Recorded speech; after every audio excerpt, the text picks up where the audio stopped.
your path, Lord, to follow without fainting, bowing at your throne, Lord, and never looking back.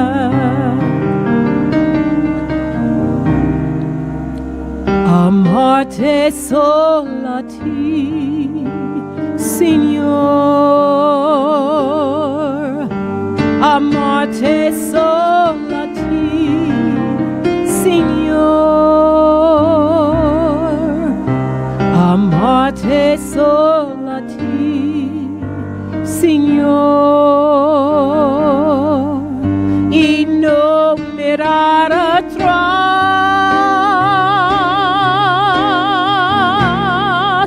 seguir tu camino, Señor.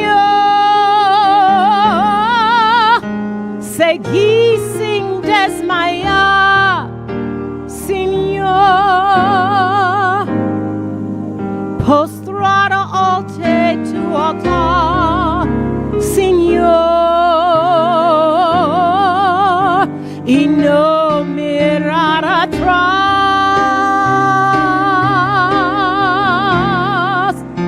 Seguir tu camino, Señor. Seguir sin desmayar, Señor.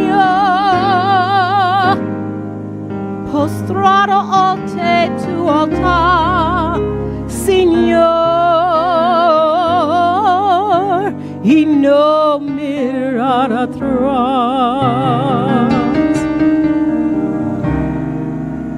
I love only you, Lord.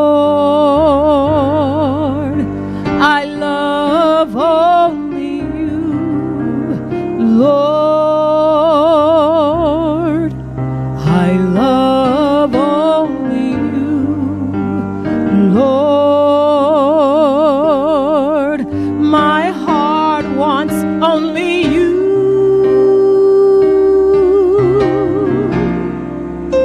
To follow in your path, Lord, to follow without fainting,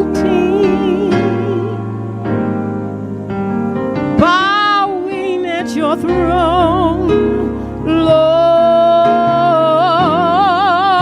and never looking back. To follow in your path, Lord, to follow without fainting,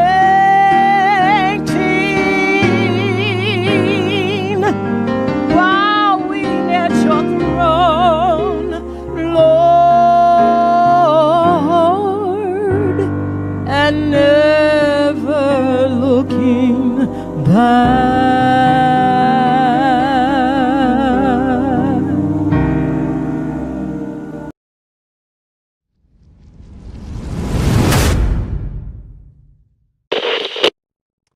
And welcome to another Living Hope Today study, my brothers and sisters. How happy I am you're here. Have I told you lately how much I appreciate you? I really do. Thanks for liking, clicking, sharing, all the things you're doing to spread the word of God. I appreciate it. Now, we're in Genesis 41 today, and we're going to cover 40 verses. So I'm going to have to read fast. But in the end, just think about this. Trouble doesn't last forever.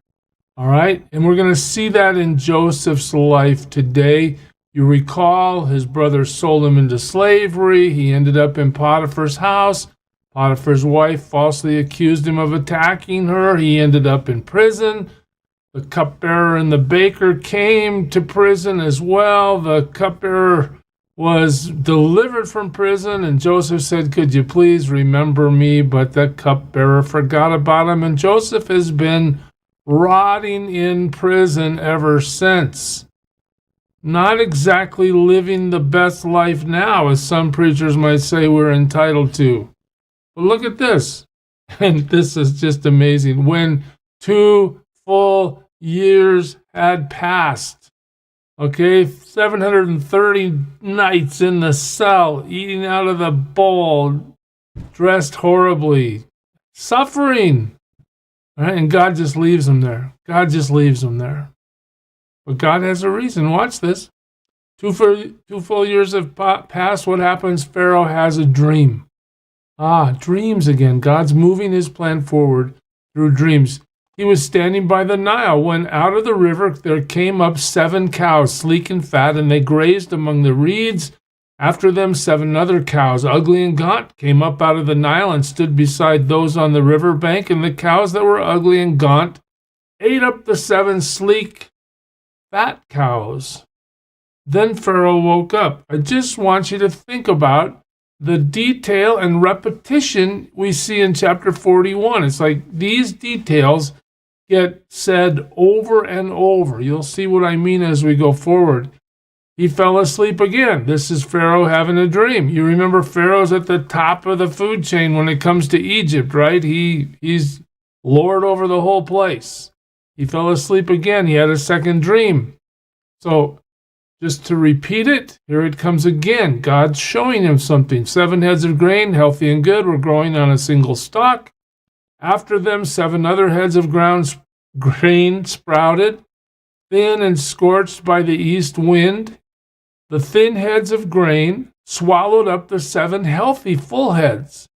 Then Pharaoh woke up. It had been a dream. Okay, in the morning, his mind was troubled, so he sent for all the magicians and wise men of Egypt. Pharaoh told them his dream, but what?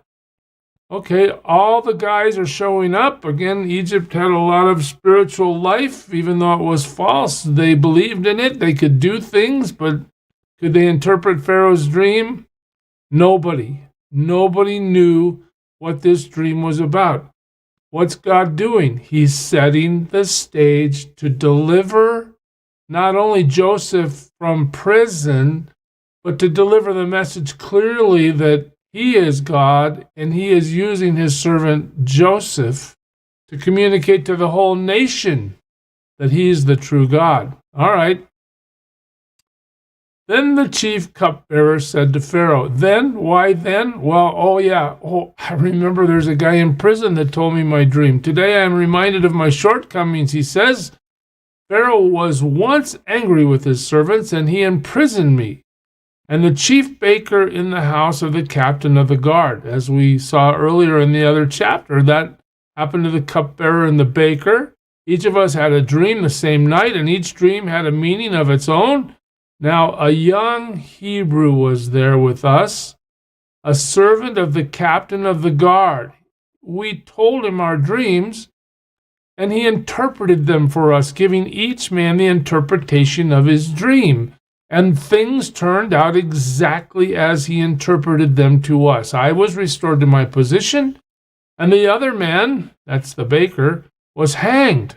So Pharaoh sent for Joseph, and he was quickly brought from the dungeon. Just here's a little hint of the suffering. When he had shaved and changed his clothes, he came before Pharaoh. And he's living a life of a prisoner. He's been doing it for years. Can you imagine? God, where are you? God, I don't understand. Is this really what my life is going to become? How do I know I'm not going to be in this prison for the rest of my natural life? God, will you please help me? I asked the cupbearer to help me, and I gave him the correct interpretation of his dream, but he's forgotten about me. 2 years later, now God moves. It's time. Joseph's been basically persevering through his trial with no end in sight, and God now is going to move. I guess this is such a story for us to think about when it comes to, are we persevering through something we think will never end? Can we have the same faith that Joseph has to say, God, it doesn't matter where you put me or how long I have to be here, I belong to you. I want to serve you. This is faith with a capital F. And Joseph's got it. And God's going to honor him for it. As the story moves forward, Pharaoh said to Joseph, I had a dream, and no one can interpret it. But I've heard it said of you that when you hear a dream, you can interpret it. Nobody I know can do it, but let's see if you can do it. All right, look at this. Joseph, to the Pharaoh's face, after years in prison, says, what? I can't do it. Wow. But why does he say he can't do it? Joseph replied to Pharaoh, but God will give Pharaoh the answer he desires. God can do it. I can't do it. God can do it. I'm not operating in my strength, my power, my wisdom. No, I'm operating as a servant of God. Even after all this tragedy and suffering and the things he's been through, he still is acknowledging God as the source of his strength. God will do it. God will do it, Pharaoh. All right. Then Pharaoh said to Joseph, in my dream I was standing on the bank of the Nile. So now watch. Here we're going to see the text repeat the whole story. I was standing on the bank of the Nile when out of the river came up 7 cows, fat and sleek, and they grazed among the reeds. After them, 7 other cows came up, scrawny and very ugly and lean, and I had never seen such ugly cows in all the land of Egypt. The lean, ugly cows ate up the 7 fat cows that came up first. But even after they ate them, no one could tell that they had done so. They looked just as ugly as before. And then I woke up. In my dreams, I also saw 7 heads of grain, full and good, growing on a single stalk. After them, 7 other heads sprouted, withered and thin and scorched by the east wind. The thin heads of grain swallowed up the 7 good heads. I told this to the magicians, but none could explain it to me. And then Joseph says to Pharaoh, the dreams of Pharaoh are one and the same. God has revealed to Pharaoh what he is about to do. Notice again, Joseph gives all glory, all credit and honor to God for what he's about to tell him. The 7 good cows are 7 years, and the 7 good heads of grain are 7 years. It is one and the same dream. The 7 lean, ugly cows that came up afterward are 7 years, and so are the 7 worthless heads of grain scorched by the east wind. They are 7 years of famine. That's why they're thin and ugly. It is just as I said to Pharaoh, God has shown Pharaoh what he is about to do. Your dream, Pharaoh, came from God. Let me explain it to you. 7 years of great abundance are coming throughout the land of Egypt.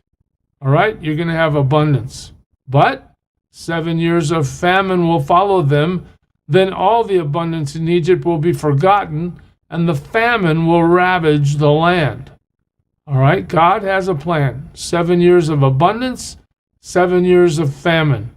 That's what's going to happen in this 14-year span. And what does he say? He says, look, Pharaoh, the abundance in the land will not be remembered because the famine that follows it will be so severe. You're not going to remember anything about the good times because the bad times are going to be really bad. All right, the reason the dream was given to Pharaoh in 2 forms is that the matter has been firmly decided by God, and God will do it soon. Here's a reason behind the 2 dreams. Okay, God is going to work this out as he has stated in your dream. And now let Pharaoh look for a discerning and wise man. I can imagine that as Joseph says that, as those words come out of his mouth, something inside of him wants to raise his hand and say, here I am, here I am. But he doesn't. He doesn't point attention to himself. Now let Pharaoh look for a discerning and wise man and put him in charge of the land of Egypt. Okay.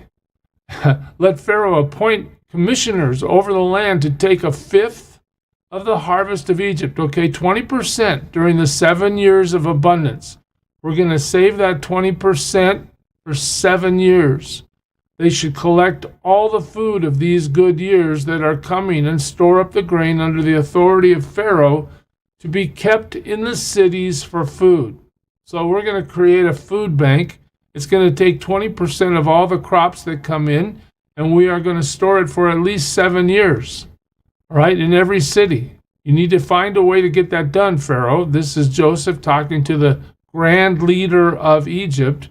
This food should be held in reserve for the country to be used during the 7 years of famine that will come upon Egypt, so that the country may not be ruined by the famine.